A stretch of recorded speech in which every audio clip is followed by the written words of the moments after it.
Well, Schultzy, it's the end of January. It's the Two Ordinary Cops. We're nearly the February edition. How are you? Mate, I am going well. And just to think, mate, we are getting so close to being a year in. I think it was the 17th or something of March when we started. So, It was definitely the 17th of March because it was St. Patrick's Day. I remember it. Yeah. Yep. yeah. So, So hey, we yeah, got mate, the we're thing. all revved up and ready to go. And, mate, I do have to apologise for the first time in a while. My camera's working, so you have to look at this abomination. I do apologise. Oh no, and mate, for all the listeners, you've actually had a haircut, and I didn't actually notice. I thought you looked skinnier, but it's just a haircut. You still, Yeah, that's it. if you're 2 foot taller, mate, you'd be perfectly round. You're Perfectly such a round, good. mate. We all know it. Yep, we do indeed. What's going on, my friend? What's happening in the world? Well, mate, we've had quite a few people actually get in contact with us this week. I think you've got one as well, haven't you? Don't think so. Did you have No. one? No, Oh, I you probably didn't. did. I forgot. I'll Oh, find out after the podcast and we'll launch it next week or forget about it. One of the two. all right, mate. Well, mate, first of all, we'll give a shout out to Max McGee. We work with him in Catherine, I believe, and he's still in Catherine prosecution, so he'd be working with Phil. Yeah, still in Catherine, Phil Farley, who we gave a shout out a few weeks ago. Yeah, so and that'd be a busy spot, I imagine. Prosecutions in Catherine, I think. Just a bit of a recap. I think one of the one of the things what they used to mention, I think Monday morning court files were actually measured in feet about how high they are. Yeah, that's exactly right. I think it was a mixture of Ron Miller and Craig McPherson, the two old legendary sergeant prosecutors from back in the day. They used to come out with, yeah, it's a 6 foot day this weekend. You guys were busy. And then they go, yeah, only a 4 foot day. Come on, pull your finger out. And it's like they were talking about the number of prosecution files stacked on a bloody trolley that you'd use to carry furniture. They'd Yeah, stack up boxes of files and they'd talk about, yeah, 4 foot day, 6 foot day. And a 6 foot day was a massive day. I think yeah. the record's probably a 7 foot day. But anyway, that was the way it was measured. And mate, just a quick one. So Max reminded me of something, and we both spoke about your time, your first court appearance. When you'd been at the club and then had to go down and give evidence Oh, down. dearie me. I don't know Well, if there's a statute of limitations on that. well, Yeah. mate, he actually reminded me. I was at choir practice one morning, and I got a call, and I was about 2 beers down. Apparently, I was just starting my third, and I realised I had caught. So anyway, I said, "What did I say?" He said, "I tucked in my shirt, and I said, watch my beer,' and left." Yep. And then he said about half an hour later, he returned and pulled out the shirt and said, "I wasn't needed." Yeah. Yeah. Well, unfortunately, I was needed. I don't think I've mentioned that on here, but I'll say it. I'll just say it. I'll be honest. The first time I ever gave evidence in court, I was a very junior probationary constable, and we'd done a very big night shift, and it was about 10 o'clock in the morning. And for those playing along, you just get so many summonses, and so many times you're told that you're not required, not required, not required. This one particular day, it had just been a very busy series of shifts, and I completely forgot that I was required in court. Anyway, I'd had a few beers by this point, and it was a hot, stinking. It must have been summertime, wet season, because it was stinking hot. And I was told, I got a phone call from the prosecutor, and I think it was Ron actually, and he goes, "Mate, are you ready for this hearing matter?" I'm like, "What?" He said, "You're required. You're required in court. You're the supporting member. You're required." So, mate, I'm at the club. So, well, you better get to the courthouse. So anyway, they cleaned me up. I went and brushed my teeth. One of the girls there sprayed me with perfume and said, "For God's sake, have some chewing gum. You probably need a shave." Anyway, they tidied up my uniform, drove me down to the courthouse. I went inside and gave evidence. And the Ron afterwards, or I think the lawyer, would have been a hearing, so it would have been the DPP lawyer afterwards, said, "Oh, that was really good. You must have given evidence before." And I said, "Nah, never." Anyway, that was me. I think I was, I don't know how many. I was a few deep, but that was the first time I ever ever gave evidence. So that was, yeah, that's my story. But anyway, I'll probably never invited back to another police force ever, which probably, they wouldn't have me anyway. So it's all good. So, mate, and then we've got to get so shout out to Max, and then another shout out to Craig Wilson. He's a truck driver, road trains up in the Northern Territory. Absolutely loves it. He listened to every single episode, and this is so I think it was 53 or 54 in 4 night shifts. So Holy bloody hell. Yeah, he's going to need counselling, that man. Definitely, mate. He loves it. He said he's really happy. We're doing a fantastic job and just giving insights into what it's like in the territory and all that sort of thing. And I think he'd like to join the force as well. And he said he loves what is it, Trident up there in Darwin. Yeah, yeah. He'd like to hear a bit more about that. He said he thinks they do a fantastic job. So we can probably touch on that again at some stage because, well, you were in Trident for quite a while, weren't you? Yeah, I was Detective Sergeant in Trident for 12 months. Yeah. Mm. And then COVID kicked off and I went across to the Emergency Operations Centre for COVID. But yeah, that was my last operational, as in actual police work. I mean, what we did at the EOC was certainly police work to a point, but it was mostly coordination of COVID. But yeah, that was my last job before I really got out. So yeah, they're Yeah. they're an incredible team. They work their absolute asses off, those people. So yeah, they do really good, really really well. Yeah. 21 Jump Street, it is. Yeah, Well, mate, we'll definitely have to go more into this. Some of the I know you shared some of them, but he really likes it, and he'd like to give a shout out to Trident because he thinks they do a fantastic job. yeah, Um, excellent. They would so be some of the most experienced pursuit uh, people. So police officers engage in. Basically, they're a property crime, a tactical property crime team investigator. It's entry level investigations. But yeah, very, very active, very mobile, very proactive. And they just go, go, go, go, go. And they're getting more pursuits than any other unit. They operate with the dog squad, TRG. They just go. They're incredible. So yeah, they're definitely worth talking about. yeah, yeah, for sure. So yeah, mate, big shout out. Thanks, Craig, for listening. And look, mate, we'll try and get as many out as we can because I imagine it'd be.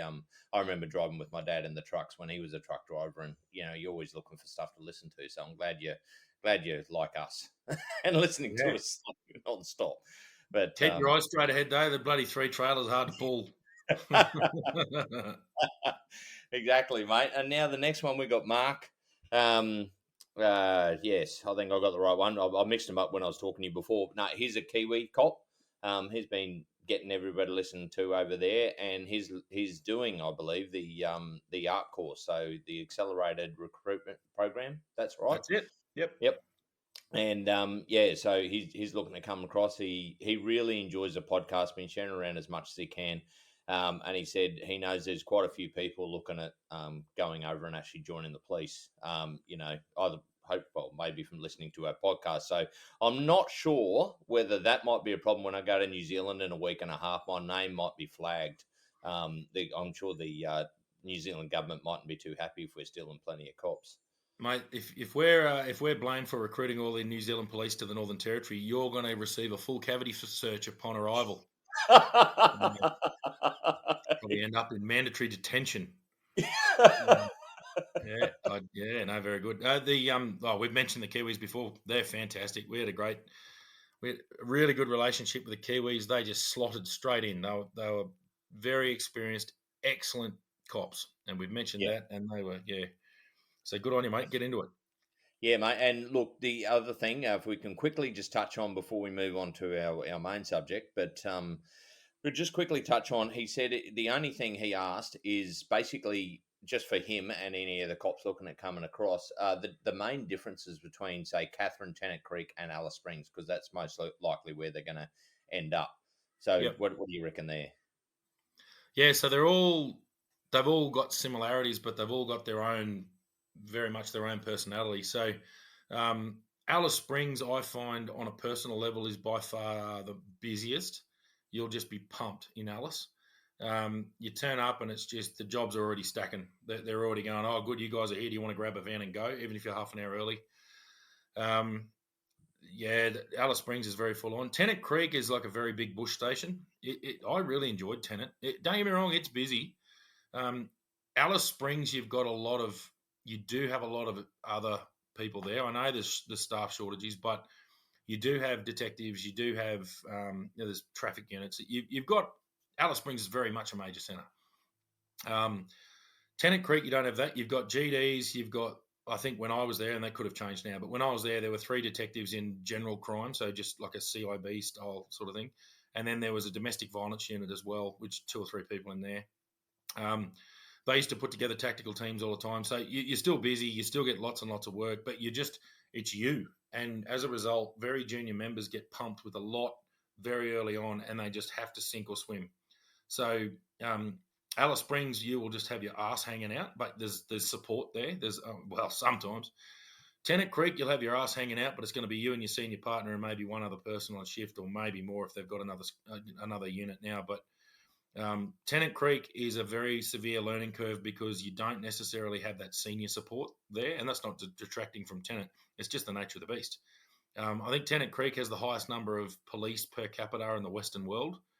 We had 50. We had 50 something cops for a town of 1,500 people. Like, it's just insane. So and you're busy 24/7, and they've got their own detective unit. And I mean, that does cover the Barclay, admittedly, but still, it's very, very busy. Moving north to Catherine, you're moving into the top end. So you got the very hot, humid weather, more of the fishing, hunting sort of culture with that.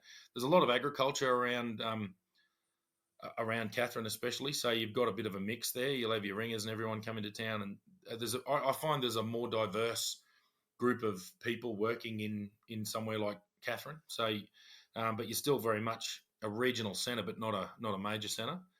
And then Darwin, mate. Apart from the fact that you've got Darwin is a very busy place as far as major centres in Australia goes. It's a capital city, so you're in a very much first world country in a capital city, but it's got a very high crime rate.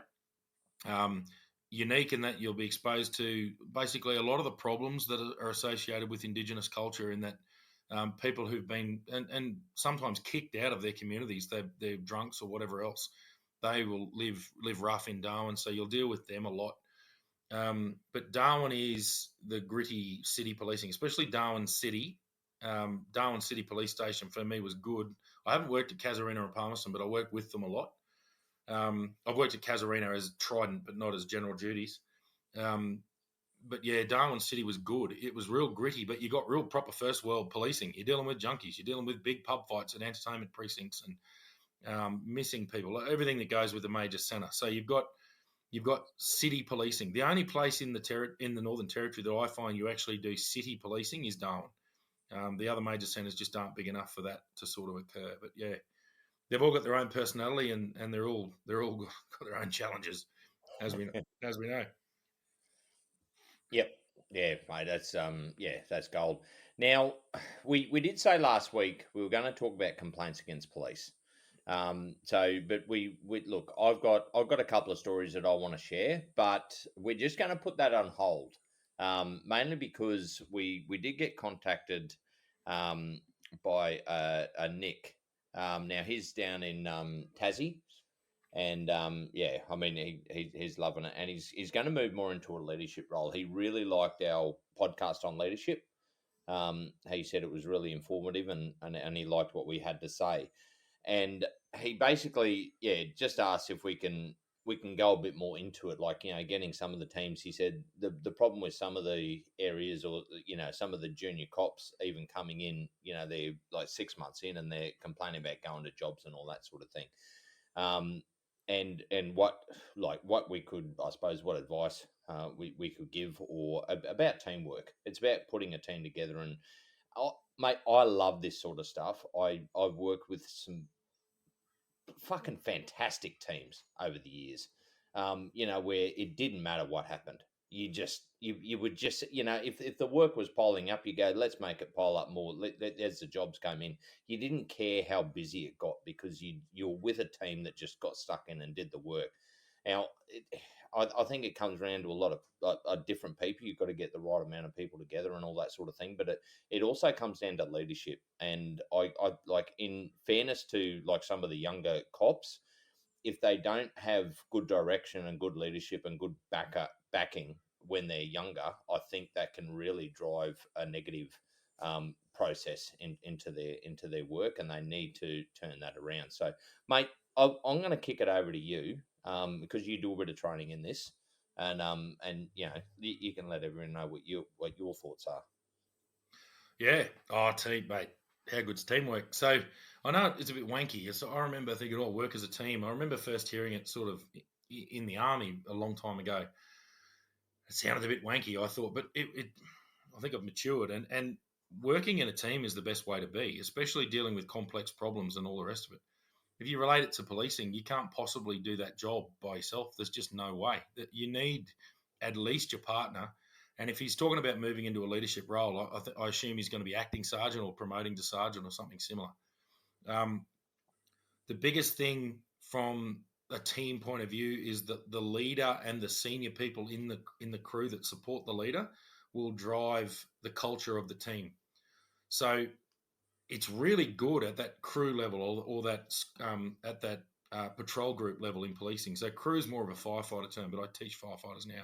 So at that patrol group level, you've got a sergeant, you've got your senior members in the van, you've got your guys in there, you've got your watch house staff, and you generally work the same shift. So you build that up. And I found the best leaders that I worked for, and then what I tried to sort of harness when I was in there as well, was that if the leader makes everyone feel good about what they've done and pump them up a little bit in public, then everyone feels good about the team. The other thing, if you lead by example, if you show the guys how to do it, if you're just standing back and barking orders from the office, then that's not going to work. You've got to balance this a bit, because as we've mentioned as well, the sergeant can't get stuck in the trenches where they're doing the nitty gritty work and not having overall supervision of the entire team and running the direction of the entire shift. You need to balance the fact that you are still showing the guys how to do the job and still responding rapidly to work. And it might be that, yeah, I'll get that one, you guys go to this, and you still pick up the little jobs where you can, but it's more you drive the culture of let's go, let's get into it, let's go, and that just builds morale. It gets a positive attitude into the entire team. So I think that's the leadership point of it, but from just a purely teamwork point of view. So the difference between a team and a group of people is that a team is a group that have a common objective or a common purpose. And that might be an ongoing purpose, like today we're going to police this, and it might, from that purpose, is that we build a culture in the way that we work. Now, cultures can go either way. A culture can be extremely toxic, where no one wants to turn up to work, where everyone's negative and all the rest of it. It may be also, yeah, they're a really positive crew, but that's because they just break the rules and they're a pack of cowboys, and that can happen as well. I think the perfect one is where you balance that out, that people aren't going to get in trouble. You're not doing the wrong thing. You're just into it. You're a proactive team that go hard, and you all back each other up. So when everyone feels supported in that team, everyone will work well together. I'll give a little example of that in Darwin City. I was city safe at the time, and one of the PGs, one of the patrol groups, went to a job right on the end of their shift, about half an hour to go in their shift, and it was a pretty big shit fight at an old set of units they've been demolished now, but the old Shear Street flats, I think they were called, on the way out of Darwin. And what had happened was there'd basically been a bit of an all-in brawl with weapons out there, and this unit had gone and they'd arrested the main offender, and we'd turned up to support them. And we'd made a couple of arrests as well, and they're thinking, oh, here we go. We're going to be here for 4 hours doing overtime, because they're the case officer is generally the person in the passenger seat of the vehicle that gets dispatched as the primary vehicle to that job. They will end up wearing the case on their system. Anyway, we went back. We processed all their prisoners. We took all their prisoners back, processed them, and I think another unit came and helped. And when we got back to the watch house, we just did all that work. We processed them in while they were taking statements and doing the investigatory work on the ground. We were on duty for hours to come yet, because we were starting in the afternoon. They were the day shift, knocking off at 4 or 5 o'clock in the afternoon. We'd started an early evening, but a bit of a late evening, so we'd be knocking off about 1 a.m. And we just said, right, the pubs aren't pumping yet. We're just going to help these guys, and we smashed out everything we could do. So there's lots of paperwork involved in prosecution files, as we've spoken about. All four of us got upstairs and just started pumping out paperwork for them, putting their files, printing off all the extraneous documentation that you've got to put together. So by the time that the other crew came back, we just said, right, here's the file for this guy, here's the file for that. All you have to do is your statement of facts, because I always used to like to write my own statement of facts. And I remember that it was a female member who was the case officer, and she just went, I can't believe you've done all that. Like, it was, well, yeah, it's okay. Look, we're here. We all wear the same shirt. Like, that's how we roll, And she sort of couldn't believe that we'd done all this work for her. And I said, well, you were busy doing that part. It's a team sport. And that's a very small example of how that just everyone working together builds morale. Now, the common purpose that I was talking about as well is that I think I mentioned the difference between a team and a group of people is a group of people is just a gathering of people in the same area, but they've got different motivations, different objectives. They're not aiming towards the same thing. They're basically just acting in their own best interest. A team will pull together generally under a leader and work together to achieve an outcome. One thing I teach the firefighters all the time, and it's relevant because it comes from a police tactical group point of view, and I've witnessed it firsthand with them. There's a saying in police tactical groups, and it would come from special forces: look for work, look for work, look for work. So where I've seen it a few times is when they are clearing a building, tactically moving through a building, you look for work. So that means you have your heaps of 360-degree awareness, understand what the objective is that should be achieved, and use your own motivation and your own intuition to work towards how you would get that objective. Or in the military, it would be called commander's intent. How do you achieve that commander's intent? So you can apply this to anything that a team works in. It doesn't matter what the job is or what the role is. If everyone in the team understands the objective and recognizes that, okay, that person's doing that job, in order to achieve the objective, we also need to do this, this, and this. I'll just duck around the back here and do that. So everyone works out what they're going to do, and people take off their own initiative. Will go and find something that will help get the team to achieve their objective. What that does is it makes you feel good because we're social beings, and you're working towards potentially a tricky objective, but you're being pulled together in a social environment in that team, and you're achieving potentially a hard objective by working together and using each other's strengths. I love the saying as well that the sum of the group of us is greater than our individual parts, in that 1 + 1 to the point of 6 doesn't equal 6. It can have the outcome of 10, because individually you would only be able to achieve 6, but if you work together as a team, you pull together and you're actually exponentially better than you would be individually, if you understand what I mean there. Yeah. So yeah, I'm a huge fan of the teamwork, and more to the point, in any emergency services or military or anything like that, if you can't work in a team, then just leave, because there's no point being there. It's not an individual sport. There's a lot to do there. You need to swallow a fair bit of ego, because a leader with a strong ego will destroy the morale of the team. And I used to love the saying that if everyone does heaps, no one does much. So everyone would rip in, and you'd remember these days where no one leaves the muster room until everyone's finished. Yeah. Yeah. And that was the old objective, where the objective is that we as a patrol group finish our shift and we all leave together. And I could tell the patrol groups that just left, nilly willy here and there, that they weren't the strong, happy teams that people like to be part of. The teams where everyone went, "What do you need on your file?" "Yep, flick me that. I'll do this. I'll do that." And you just smash out different pieces of paper. It generally comes down to paperwork at the end of the shift, and that's that nitty gritty, bogged work that police get to do at the end of their shift, which everyone can relate to. Who's in the police, that is. If everyone rips into that and really shares that load, it really builds everyone up. So I Yeah. think that's my little rant. What have you got on teamwork, mate? Well, mate, sorry, I've been sitting here writing notes as as you chat away there.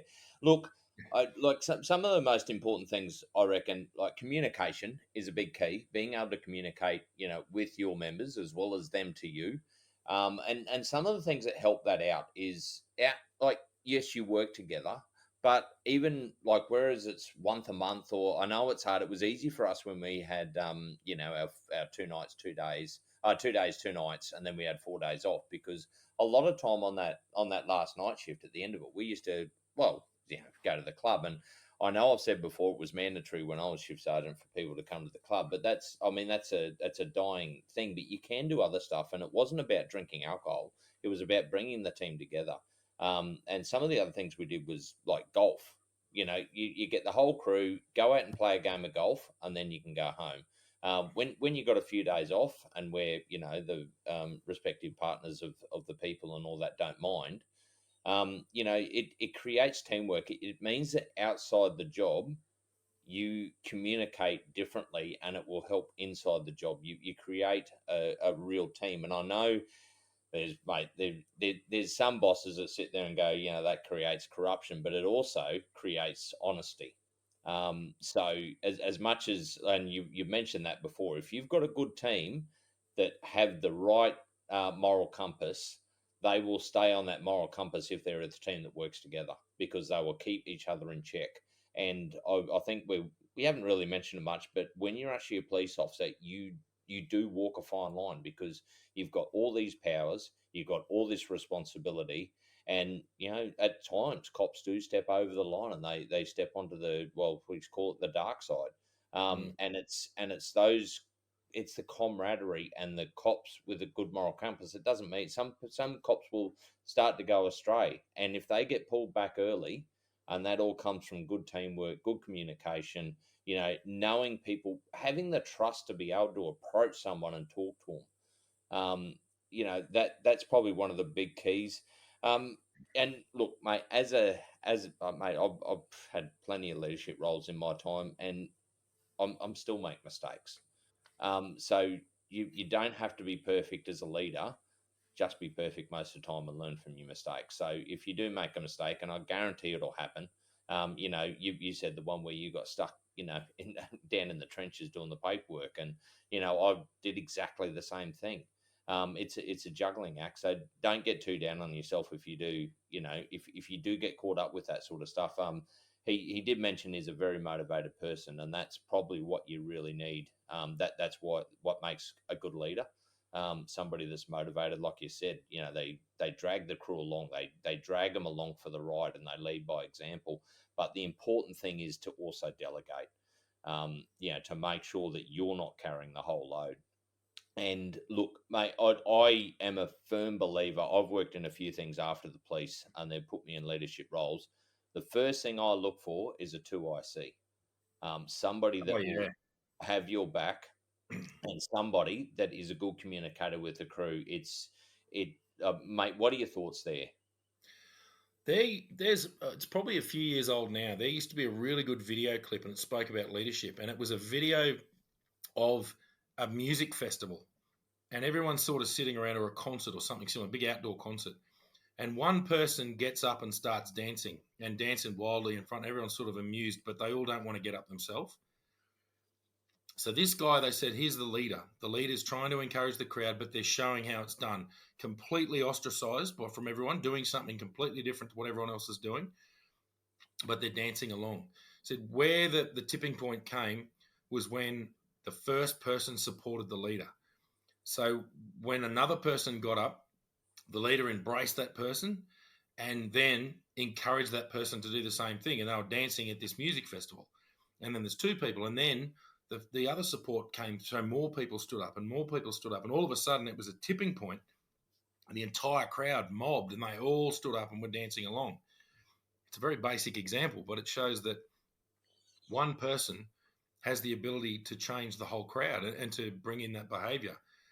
But the power of that support, those first couple of support people who backed that leader and went along with it, that was the tipping point.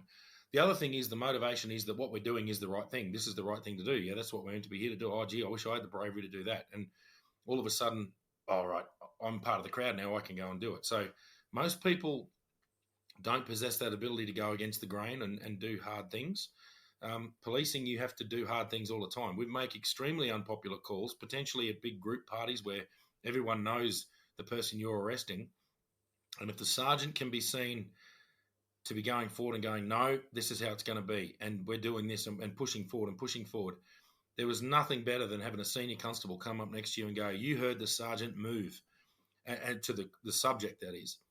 Yeah. And all of a sudden the constables go, well, that's what the leaders are doing. I'm going to do that too. And then the team works hard together. That's an operational thing. But that's an example. That's the policing equivalent of that dance festival where that one person started dancing and everyone joined in. So strong leadership is a massive one. One thing about highly motivated leaders, that the one issue there is you've just got to maintain, there's a balance here. You've got to understand the workload of your troops. I experienced this a little bit in Alice Springs. I like the bloke. Like, I like the sergeant. He was a senior sergeant, actually. He used to not like being in front of a computer, so he'd get in his car and go out and detect all these offences and be proactive and get into it. And then he'd call for a unit and go, "You need to get here now." And because he's the boss, you'd do it. And all that would happen is, "Here, take care of this job." So he was very good at going out and finding problems and then palming the work off to other people. Well, in a place like Alice Springs, the troops are so busy anyway that you shouldn't be finding more work. You should be managing the team to achieve the work that's coming at the team instead of just making the team busier to fulfill your own boredom. So and not that he was bored, he had his job to do, which was in the office to manage all the work. That's watch commander is different to sergeant on the road supervisor. He was that next level up. He used to grab the shift sergeant and they'd drive around together and basically find work.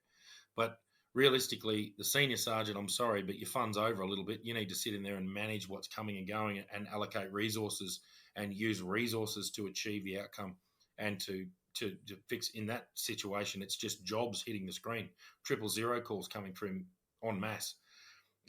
Whereas, a good senior sergeant would just be very supportive in providing extra resources and then holding crews back. No, they've got a job to do. We can't respond to this. We need to delegate that somewhere else. Or it could be that, righto, we're getting flogged here. We need more crews. I'm going to approve overtime and bring more crews in. And that's that higher level. But I think what we're talking about here is that just that crew lead, that crew member. So your patrol group level leadership, which is a real hands-on teamwork, getting the job done, the actual hands-on policing on the ground. Like we've said before, leadership goes right up the chain, but that corporate leadership is what starts to kick in once you hit your commissioned ranks. Your leadership by example and that showing the good leader, having that operational knowledge, that is all sergeant. Senior constable as well. Sergeant and senior constable is all where that on the ground confidence in your ability and showing the guys how to do their job. That's where that really comes in. And Yeah. and I've seen it done just brilliantly, and I've seen it done poorly. But as you would have as well. But I think that's the leadership and that driving a team, the teamwork. I know we've spoken about leadership, but teamwork really flows from that. You actually said a really good word that I spruik about in my courses, or on the course. They're not my courses; I teach them. But communication is everything, good and bad. There's nothing worse than not ventilating a problem. And the example I use, ever walk into a toilet after someone's been there and had a really bad day and left the door shut? You open the door and go, "Oh, for God's sake." Whereas if you open the door and walk in and they've opened all the doors and opened the windows and let it ventilate, the problem goes away. So that's it might linger for a minute, but it'll go away. It's the same in policing. If you've got a crew that aren't doing the right thing and the other crews are, and they see that these guys are getting away with poor behaviour, well, that's going to poison the whole team. It's like, why would I try? These guys aren't trying, so I don't need to either. And the whole team will just diminish. If Yeah. you can fix those problems early on, and I've had this, I've had to deal with it, not on a major level, but I just had to have a conversation to one of my crews and go, "Guys, you're getting mentioned, all right? We all know what you're doing. We know that you're not booking mobile straight away and that you're going for a smoke down the wharf and you can hear the jobs coming. It's like, that's not how we roll. We Mm. book mobile as soon as we're clear. We mobile clear, send the next one. And if everyone just went mobile clear, send next, and just for those non-police, that's all radio calls. So if you go mobile clear, it means that you've dealt with that job, and you might clear it by members to update, which means you've got paperwork to do, but you can go operational again. Then that's fine, and that's what everyone should achieve. Get back on the road, and help your crew out. I'm not saying cut corners and just fob work off and don't do jobs properly, but do the job properly, and then as soon as you're clear, don't stuff around. You guys are getting smashed. Work together. If you all back each other up, work for the others in your crew, and if they're working for you, the whole team works together. Yep. So yeah, Yeah, mate. it's So yeah, mate, you hit a great point there, and I just wrote this note before. So look, there'll be times where different crews will probably a large amount of jobs where they might have a lot of investigations and to no fault of their own. Sometimes it just happens the jobs flow their way and they might get more difficult ones and all that sort of thing. If you can manage where the crews can actually, like, if they've got a bit of free time or whatever and they can help out or do something like you said about doing the file and all that paperwork before they get back, just to ease the load a little bit, that will encourage that other crew to then do stuff for the other ones when they get under snowed under with work. And you mentioned it before as well, you've got to monitor everybody's paperwork, everybody's workload, to make sure that it all evens out. And yeah, mate, you were dead right. I've had that problem where somebody wasn't pulling their weight, and sometimes you have to have that uncomfortable conversation to sit there and go, "That's not how we roll. How Yeah, we roll. You've got to. It's yeah. I mean, some people don't like having those conversations, but as a leader, you're going to have to be prepared to have those conversations because you will run into people that won't either pull their weight, and you've either got to pick them up or basically just so the other crew know or other crews know that you have their back. And yeah, you have to ventilate that early. I like the yeah, term ventilate. I know it's a corporate wanky word. Let's ventilate this, but I like it because it means let's get it out in the open. Let's talk about this because we have to nip it in the bud. Now, they're very important, and we sort of know this. We brush over it, but it's really important that you praise publicly, and you might constructively criticise it. You must do that in private. That can't be done in front of the whole team. You'll just destroy those people, and the other team don't. The rest of the team don't even have to know that conversation's happened, and they shouldn't know, yeah, unless the other crew, I got chipped for this. That's fine. That's their information to pass on. As the leader, it's not your job to do that. It's your job to pull them in and go, listen, boys, or girls, boys and girls, I've got a problem here. We need to fix this. This is what I've detected you guys doing. And you can deliver that. If they're hard, quite often these teams aren't terrible. It's just that they're doing something that's annoying the whole crew. So you might serve it in the old shit sandwich. You might go, right, guys, how'd you go with that? You might start the conversation with, "Hey, well done yesterday. That was a bloody good job. You wrapped that up well." Or earlier on, that was really good what you did there. So look, the reason I brought you in is I need to fix this problem now. Um, Work with me here. Let's knock this on the head. Let's get the whole team swinging hard. Like, it's not just you two, it's the whole crew. Um, and then finish off by going, anyway, you blokes know what you're doing. Get out there and rip into it. So it's that shit sandwich. Just start good, put the shit in the middle, and then put the good bit on the back as well. So they leave with a good taste in their mouth. Um, and yeah, then they can get back out there. You know, sometimes it's not a popularity contest all the time. no, It's in a perfect world, you turn up to work, everyone's highly motivated, they've all had a great day, they haven't got family problems, they haven't got something else weighing on their mind, and everybody works together and the job gets done really well. But it may be that for whatever reason, there's something creeping in that the behavior of one particular crew or one person or a couple of crews is not up to your par as the leader. Um, you're far better off nipping that in the bud early on and having a relatively difficult conversation early than having a really bad conversation later on.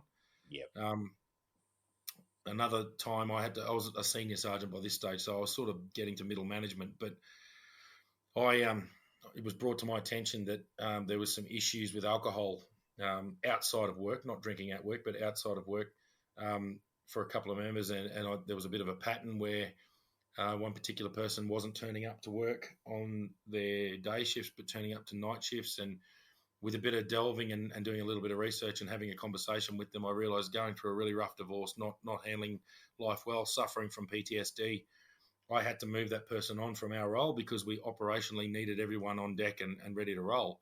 But you don't just throw them to the wolves. You need to get yourself sorted. We can't. I have to achieve this objective, and my team is suffering because of your behaviour. But your behaviour isn't necessarily completely reflective on you. It just means that you've got something you need to fix. We need you to go away. You're not at the standard that we need. This is after other sergeants have already had their little chips and all the rest of it. And a lot of people don't like those difficult conversations. So some sergeants had ignored it. Um, I just couldn't ignore it anymore, and that was a very difficult conversation to have with this fellow. I was like, mate, I need you. You're gonna have to go back to the station.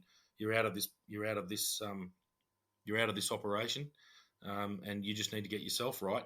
And you might need some time off work to get that done. But that was required, and that was hard because I've always been a mate. I've always been people's likable sort of person. I'd been a supervisor, but I'd never been a manager before. And a senior sergeant role is different again. So that's higher than that's dealing with the people. That's dealing with, right, we've got crews on the ground.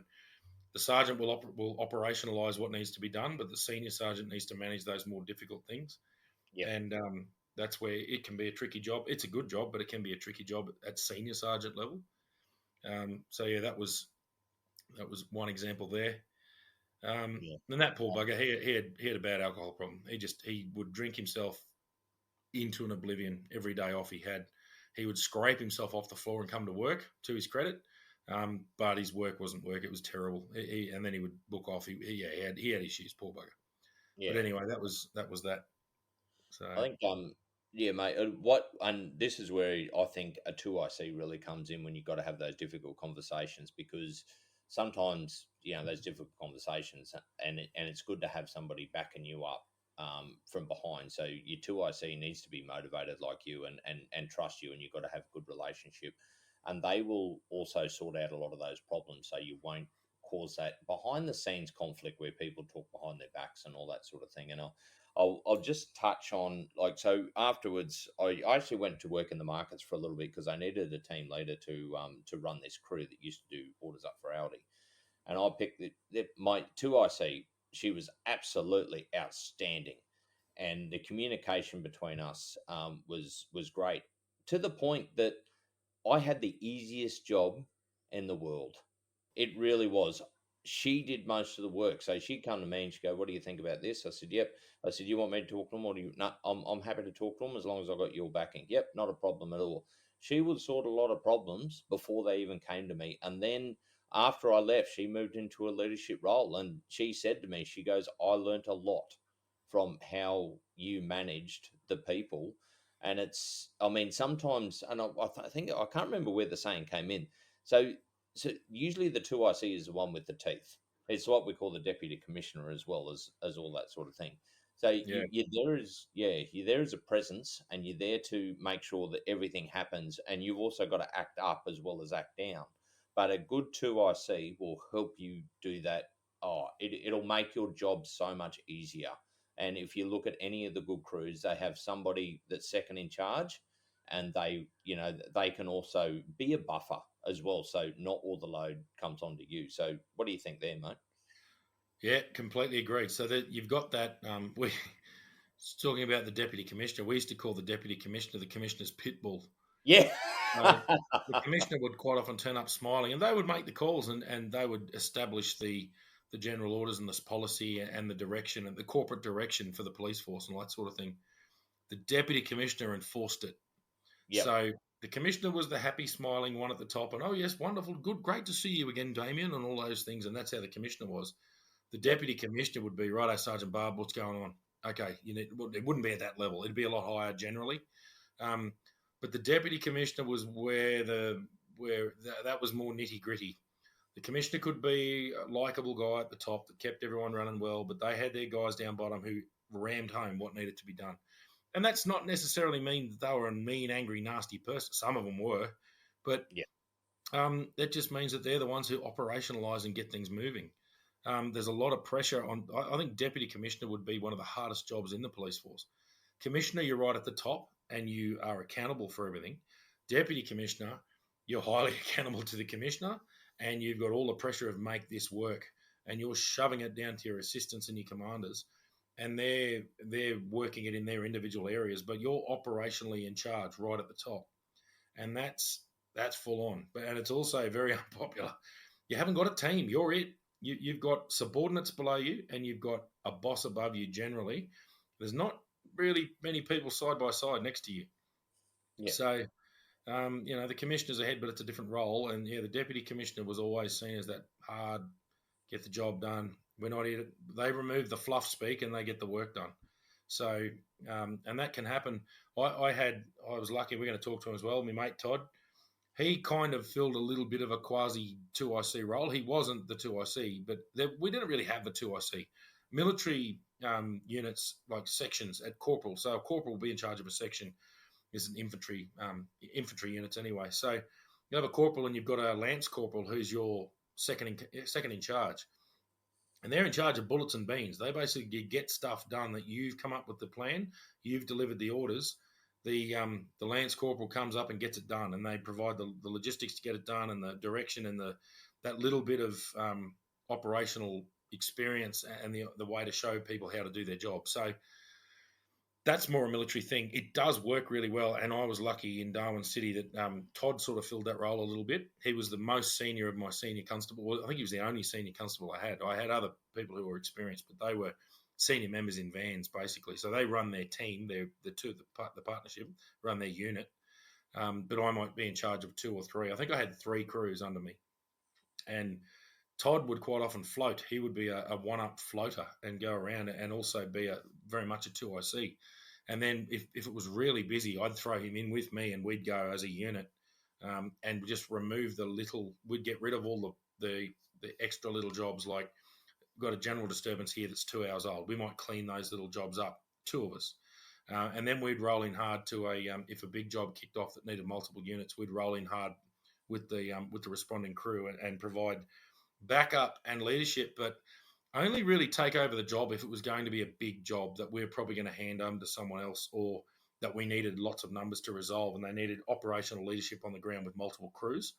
I did a lot of that in City Safe, where I might have 6 constables there doing their job, and I needed to just coordinate that, and I might do that initial operational supervision, and then the guys would go back and do the paperwork, and we'd work together, and that'd get resolved. But generally speaking, that 2IC role was just really important. They were good. They were getting stuff done. They might turn up and just one up by themselves, just assist a crew at a job that's just a little bit bigger than what one unit can handle. But then also a really good caveat to feeding information back to me, like, oh, so how are they looking? Yeah, no, these guys are right. I've just had a check on them. Yeah, sweet. I'll go and check on these guys. So Yep. you've got to trust each other there. And that 2IC really has to trust you. And I think that was why me and Todd got along so well, because it worked. We worked. It worked well there. What was the other point I had? Oh, yeah. So this is when I know we're getting to time. So I literally teach a unit called Work as a Team now. And Forestry Corporation New South Wales do a really good training for their firefighter, a really good training scheme for their firefighters that I really like and think should be adopted into other major organisations. They do a fire camp. It goes for a week, and during that fire camp, they train all their new firefighters, and they train up and coming advanced firefighters. So qualified firefighters with a little bit of experience, they train them up to the level of advanced firefighter, and then experienced advanced firefighters, they train crew leaders. So that's basically constable, senior constable, sergeant, to put it in police context. Yeah. So what I love is we do it all at the same time. So they go off to what they call their streams. So firefighter go off and they get trained in a big group with all the firefighters on the camp in firefighter theory. And we try and keep a little bit of practical every single day after lunch generally. And then what happens is they've got crews and their crew leader. We generally only train a small number of crew leaders, a little bit bigger number of AFs, advanced firefighters, and then normally a big team of firefighters, so that we've got crews, and all the crew leaders get their own crew. You might have 2 or 3 advanced firefighters in that crew, and maybe 8 or 9, or a few more firefighters, so that there's more firefighters than anyone else. And we make them do their job in those crews while they're learning to do it.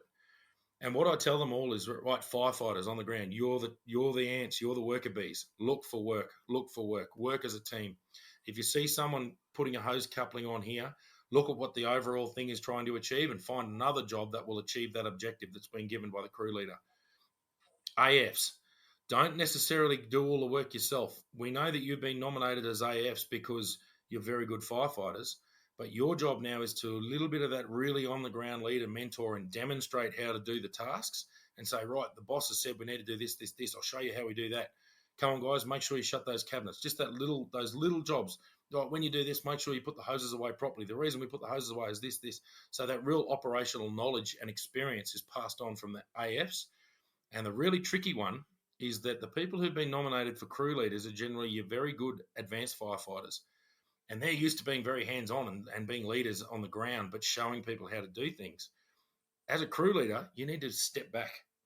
Your job now is going to be reporting up the chain, making sure you guys have got lunch, making sure the vehicles have got enough water, things like that, or at least making sure that the guys are aware that we need to make sure there's water in the truck, there's this, there's that, check your fuel levels. Your job is to identify the overall task and then task that out for your crew to achieve. And it's very difficult for those crew leaders not to just get in there and get in amongst the work, because they've been the ones who have looked for work and then the ones who have led by example.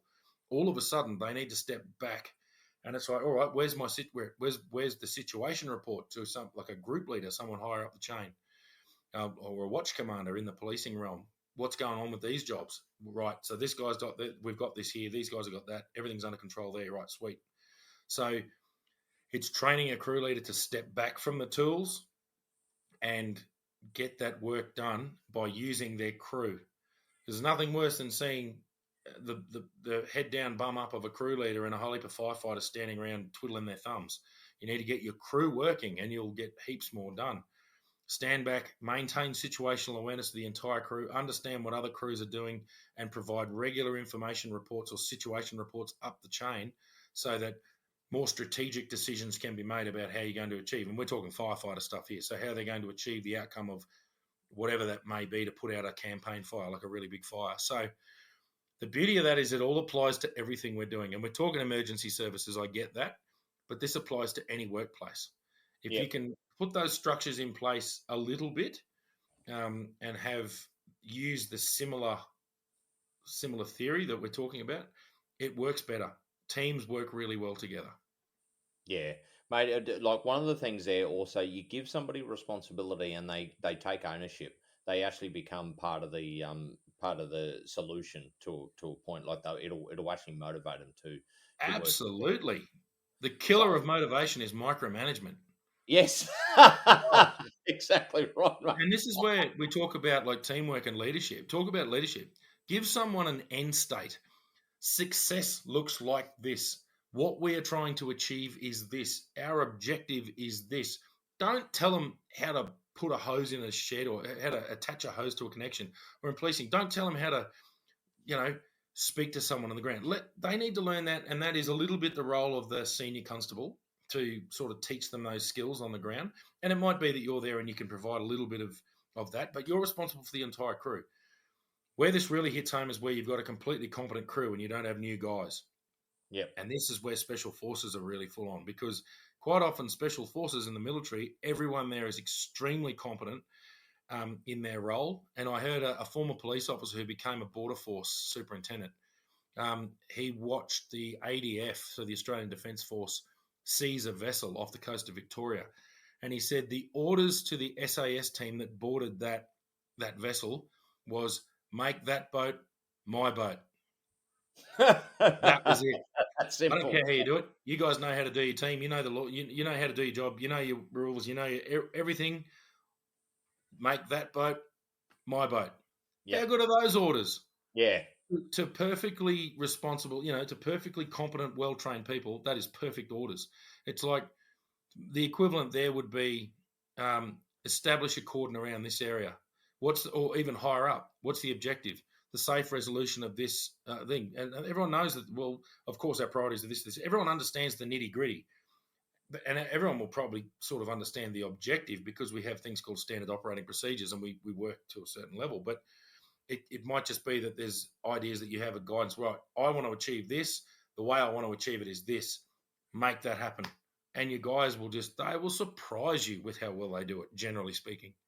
Yep. Um, and Well, it that's, gives them ownership. yeah, exactly right. Yeah, Yep. and it gives them responsibility. It's yeah, it's amazing how well it works, mate. We are coming up to time. Mm. Mate, we could keep on going about this forever. Like there is so much. Like I was really looking forward to talking about this today, because I just love great teamwork and how it works. The only other two things I will say is baby steps. If you've got a crew that are a little bit, I suppose, not disinterested, but Well, even just junior, just yeah, junior, they don't know how to do their job. That's yeah. tricky. You've then got to drop into the weeds a bit. Exactly, Yep. and don't expect too much too early. So Mm. just build them up and make sure you, like you said before, you take care of the workload, to Yep. make sure that they keep being enthusiastic, and Yeah. building up. And the only other thing I'll say, you are only as good as a crew you support around you. You know that will support you. So you can't fly like an eagle when you're surrounded by turkeys. So the fact is, you've got to make the people around you will make you look good as well. And you've got to, like, I remember one of the things I said, like, the police has a real rank structure. And I remember saying to some of the bosses, I said, look, let me take care of it. I will make you look good. I don't want any credit. And Yeah, that's, that's right. And yeah, it's not necessarily about looking good. It's just about getting a job done that's hard, and it's so much better when you work as a team. It makes life enjoyable when it you're does. working. Mate, if we could be shoveling shit out of a hole. If I'm doing it with a good crew, I'm going to enjoy the job. Oh, exactly. And a So, bit of laughter. oh, humor. You got to have a laugh. Oh, So, absolutely. Mate, you know the problem is I've actually got about 4 stories I can think of, but mate, we better cut it away and we'll leave those stories for another day. There's no end to them. When you start talking about stuff, it's amazing what comes to mind. Oh, So absolutely. Yep. yeah, No, but very good, mate. That'll probably do us. But yeah, teamwork, huge one. And it's just everything. Everything you do is teamwork. So yeah, yep. And enjoy. mate, thanks to all the listeners. To keep the keep the messages coming in. We love it. Sometimes it takes me a little bit to get back to you because we are busy sometimes. But thank you very much for everybody that listens and keep the feedback coming. And if you got any questions, let us know. All the best. All right, see ya.